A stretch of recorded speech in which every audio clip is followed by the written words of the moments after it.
Chris Farley's cousin Jim Farley knew he was struggling, but his death still came as an unexpected shock.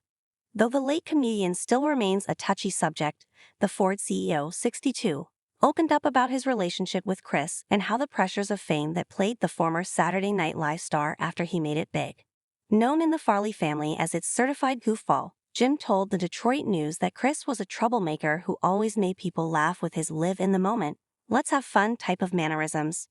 He was always very physical, and he always loved taking over the bar, taking over the family function, taking over the airport if he could, he explained, recalling moments like when Chris started a Cinnabon fight in the Chicago O'Hare Airport.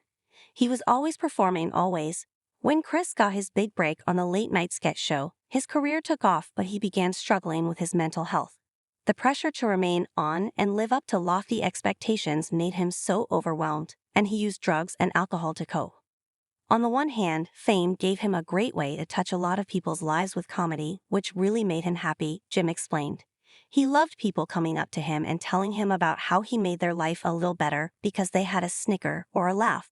But at the same token, the pressure was a lot because he had to always be funny on the spot. The auto executive revealed that he would often be Chris' first call for help when he needed him, finding comfort and peace in religion. If Christ needed guidance from priest, he would call Jim. In addition to accompanying him on talk shows and other events, Jim would be Chris' go-to person to take him to rehab facilities and visit him as he sought treatment for substance abuse. When Jim's career took him to Europe, the outlet reported that Chris went off the deep end when he was no longer accessible. In 1997, Jim recalled driving to work in Brussels when he learned of Chris' death on the radio just a week before Christmas. At age 33, Chris tragically died of a drug overdose on December 18, 2 years after his memorable run on Saturday Night Live. I heard it on the news. I didn't even hear it from my family, he sighed. Chris Farley has died in Chicago. I was like, what? It was totally devastating. I wish he had met my children because he was so amazing around kids. Jim continued, noting how he never got to say goodbye. He would have been such a great uncle, Uncle Chris. He would have been just fantastic. My kids adore him, but they never got to know him. Though it's been nearly 28 years since his death, Jim has continued to honor his late cousin's memory.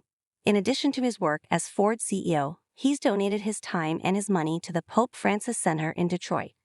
When the organization opened a new campus in 2024, Jim chose to dedicate a classroom that holds Narcotics Anonymous and Alcoholics Anonymous meetings in Christ's honor. He would love the fact that there's people right now in downtown Detroit at the Pope Francis Center dealing with their addiction in the Chris Farley room, he smiled.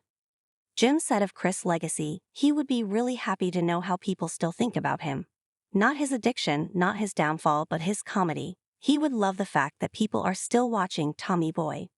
If you or someone you know is struggling with substance abuse, please contact the SAMHSA helpline at 1-800